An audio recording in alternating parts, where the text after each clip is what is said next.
বলে যে হয়তো মাকে বাঁচানো যাবে, না হয় সন্তানকে বাঁচানো যাবে, দুইজনের একজনকে বাঁচানো যাবে, দুইজনকে একসাথে বাঁচানো যাবে না। স্বামী বলে আমার বউকে বাঁচাও, মা বাবা বলে আমার মেয়েকে বাঁচাও, শ্বশুর শাশুড়ি বলে আমার ছেলের বউকে বাঁচাও, জগৎ বলে মাকে বাঁচাও, মাকে বাঁচাও, মাকে বাঁচাও। কারণ মা থাকলে তো সন্তান আরো আসবে, সন্তান আরো আসবে, সন্তান আরো আসবে, মাকে বাঁচাও।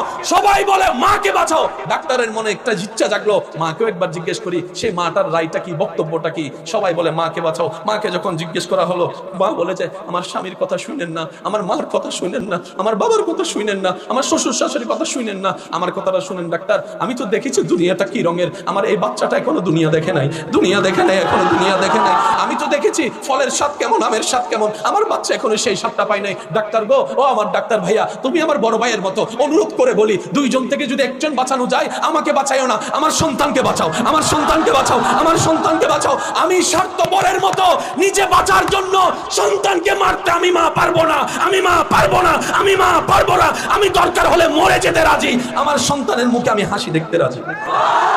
বাংলায় যেটাকে বলা হয় পেট, ইংরেজিতে বলা হয় বেলি, আর সেটাকে আরবিতে বলা হয় বাতান। কিন্তু যখন আমি আমার মায়ের পেটে, আপনি যখন আপনার মায়ের পেটে গিয়েছেন, সেটা আর বতন থাকে নাই, সেটাকে বলা হয় রেহেম। এখনো শুনি নাই, আরো জোরে বলেন। যারা যারা মাকে ভালোবাসেন আওয়াজ দিয়ে বলেন সুবহানাল্লাহ। এবার বলেন, পুরুষ বেশি সাহসী নাকি নারী বেশি সাহসী? তেলাফুকা দেখলে লাভ দেয় কে? আরো জোরে। যদি আপনি একটা মহিলা মানুষকে তেলাফুকা দিয়ে ধরেন, আর অস্ত্র ধরা লাগবে না, সম্পত্তি সব লিখা দিব আপনার নামে। তেলাফুকা দেখলে ভয় পাই কে, পুরুষ না নারী? আরো জোরে বলেন, পুরুষ না নারী? টিকটিকি দেখলে ওই রুমে আর যায় না, পুরুষ না নারী? যেই নারী তেলাফুকা দেখলে এক লাফে ওই রুমে চলে যায়, যেই নারী টিকটিকি দেখলে ওই ঘরে আর ঢুকে না, যেই নারী একটা সুই দেখলে বলে যে করুণায় মারা যেতে রাজি, সুই দিতে রাজি না, সেই মেয়ে যখন মা হয়, যারা সন্তানের বাপ হয়েছেন, সিজারে যাদের সন্তান হয়েছে, আপনারা বুঝবেন, পেট কেটে ফেলে, পেট। আমি যদি আপনাদেরকে একটু বুঝাতে পারতাম, শুনেন, ভূমি হওয়া এক রকমের শান্তি, ভূমি হচ্ছে না শুধু ভূমির বাপ, মেজাজও ধরে, মনও ধরে। ভালোবাসার মানুষ আইসা যদি বলে আই লাভ ইউ, কয় আই হেট ইউ। কারণ তখন আই লাভ ইউর উত্তর দেওয়ার মতো মন মানসিকতা, ইচ্ছা। এবার আমি বলতে থাকবো, আপনারা একটু বলবেন কষ্টটা কেমন, চিন্তা করবেন। ভূমি হচ্ছে না, ভূমির ভাব, বারবার ভাব। ভালো খাবার ঘ্রাণ আসলেই বমি বমি লাগে, মাথা চক্কর দেয়, বসতে পারে না, শুইতে পারে না, উঠতে পারে না। আমার মা যখন আমি পেটে আসছি, আপনি যখন পেটে গেছেন, আপনার মার অবস্থা, আপনার মার অবস্থা, একটু সুবহানাল্লাহ বলতে থাকি না। আমার মার অবস্থা, শুইতে পারে না, বসতে পারে না, দাঁড়াতে পারে না, খাইতে পারে না, ঘ্রাণ নিতে পারে না। আবার এদিকে সংসারের সব রান্নার কাজ করা লাগছে, কাপড় ধোয়া লাগছে, ঘর মোছা লাগতেছে, পরিষ্কার পরিচ্ছন্ন সব কাজ করা লাগতেছে।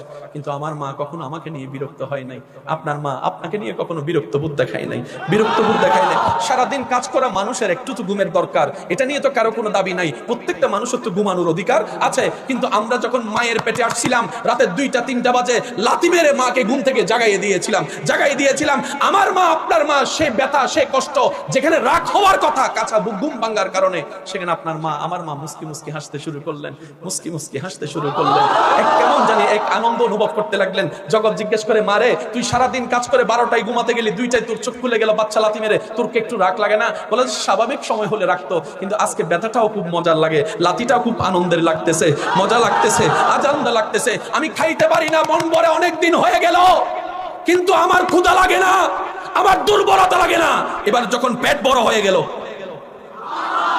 ভালো করে গোসল করতে পারে না, বাথরুম করতে পারে না, হাঁটতে পারে না, শরীর ভার হয়ে গেল, এর উপরে আবার সংসারের কাজ করা লাগতেছে আমাদের মাদের। কিন্তু মা কখনো বিরক্ত হয় নাই, মা কখনো বিরক্ত হয় নাই। প্রত্যেকটা ব্যথা যেন আনন্দের হয়ে গেল, প্রত্যেকটা কষ্ট যেন সুখের হয়ে গেল।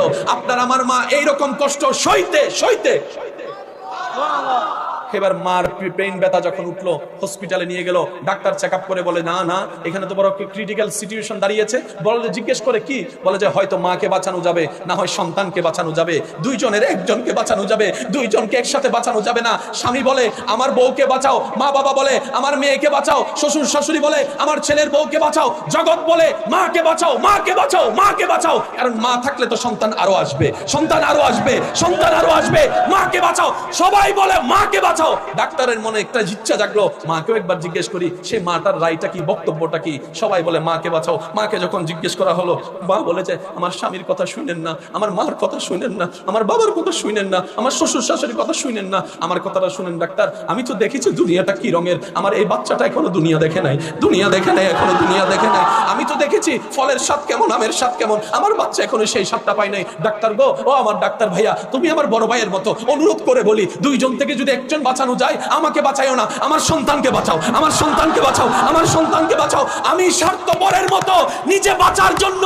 সন্তানকে মারতে আমি মা পারবো না, আমি মা পারবো না, আমি মা পারবো না। আমি দরকার হলে মরে যেতে রাজি, আমার সন্তানের মুখে আমি হাসি দেখতে রাজি। ওই মা সন্তানকে রাখলেন কোথায়? রেহেমে। কোথায় রাখলেন? ওই রহমান থেকে রেহেম। আমি হয়তো বুঝাইতে ব্যর্থ হচ্ছি আপনাদের, যদি একটু বুঝে থাকেন আল্লাহর ওয়াস্তে দিলটা নরম করে শোনার চেষ্টা করেন, কারণ যে কোনো মুহূর্তে নিঃশ্বাস বন্ধ হয়ে যেতে পারে।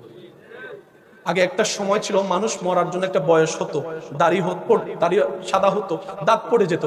এখন আর এই সিচুয়েশন দেখা যায় না। আগে একটা ঘরে মানুষ মারা গেলে সবাই এসে পানি দিত, এখন পানি দেওয়ার সুযোগটাও কখন জানি আপনার ডাক্তার চলে আসে। কত যুবক আপনি দেখেছেন মোটরসাইকেল নিয়ে বের হয়েছে, সাদা কাপড় পরে ঘরে ঢুকতে হলে আপনার চোখেই তো দেখা। আর কতটুক দেখলে আপনার আমার সেই বুদ্ধিটা জাগবে? আপনি আমি আর কতটুক দেখলে আমাদের দিলটা নরম হবে, আমাদের দুষ্টামি করা বন্ধ হবে, আমাদের বেয়াদবি করা বন্ধ হবে, অশ্লীলতা বন্ধ হবে? কথা বলেন ঠিক কিনা ইমানদার ভাইয়েরা? তাহলে 10 মিনিট করে শেষ ছেড়ে দিই। আপনাদের বিরক্ত লাগছে আমি বুঝতেছি। পেট বলেন বাংলায় কি, ইংরেজিতে? আরবিতে বলা হয় বাতান, আরবিতে বলা হয়। যখন সন্তান কনসিভ হয় তখন হয়ে যায় রেহেম। সুবহানাল্লাহ, জোরে বলেন। মা কেন কষ্ট সইতে পারে এখন বুঝতে পারছেন? যখন সন্তান কনসিভ হয় আল্লাহর রহমতের একটা স্পেশাল নিয়ামত প্রত্যেকটা মাকে দিয়ে দেয়। এবার যে মা তেলাফুকা দেখলে লাফ দিয়ে চলে যায়, আজকে সে মা সিজারের জন্য রাজি হয়ে যাচ্ছে। বিয়াদবি মাফ করবেন, সিজার করার আগে একটা ইনস্টিটিউটে দেওয়া হয়। এটা যে কোনো ডাক্তার দিতে পারে, এটার জন্য আলাদা একটা ডাক্তারকে ইনভাইট করা হয়। এই ইনস্টিটিউটের যে পাওয়ারটা আছে, যে পরিমাপটা আছে, এটা যদি হালকা 19-20 হয়, কথা বলেন, ওই মার জীবন সারা জীবনের জন্য এটা দিতে হয়। এখানে বলেন না কোথায়? পিছনে এই জায়গায় দিতে হয়। হালকা 19-20 হলে ওই মেয়ের জীবন। এত বড় রিস্ক মা নিচ্ছে হাসি মুখে। কোন সে দয়া, কোন সে মায়া? রব বলে যে সেটাই তো তোদেরকে বুঝাতে চাচ্ছি। দেখ না একবার আমাকে, দেখ না একবার আমাকে। আমার ভাইকে তো দেখলি, সবার ভালোবাসা বুঝলি, আমারটা একটু বুঝার চেষ্টা করবি না বান্দা? এবার বলেন, সন্তান দুনিয়াতে ডেলিভারি হয়েছে কি হয় নাই? একটা আওয়াজ দিয়ে বলবেন, আমরা দুনিয়াতে আসছি কি আসি নাই? তখন আপনার আমার খাওয়ার জন্য ক্ষুধা লাগছে কি লাগে নাই? কিন্তু সাবানুর জন্য দাঁত, বলে না জাবানোর জন্য দাঁত, কোন একটা কিছু যে খাবো সে খাবার। ডাক্তার বাবাকে বলে সন্তানের জন্য যদি খাবার আনতে হয় এমন খাবার আনবা যে খাবারে বিন্দু পরিমাণ ফরমালিন, এমন খাবার আনবা যেটাতে আমিষ আছে, যেটাতে শাল আছে, যেটাতে শক্তি আছে, প্রোটিন আছে, সর্ব কোয়ালিটি থাকতে হবে। আমাদের বাবা সারা পৃথিবী ঘুরে আসলো, সন্তানের জন্য উপযুক্ত খাবার পায়? বলে না পায়? সন্তানের বাবা ঘরে আসার পরে দেখে আমাদের মা আমাদেরকে কোলে নিয়ে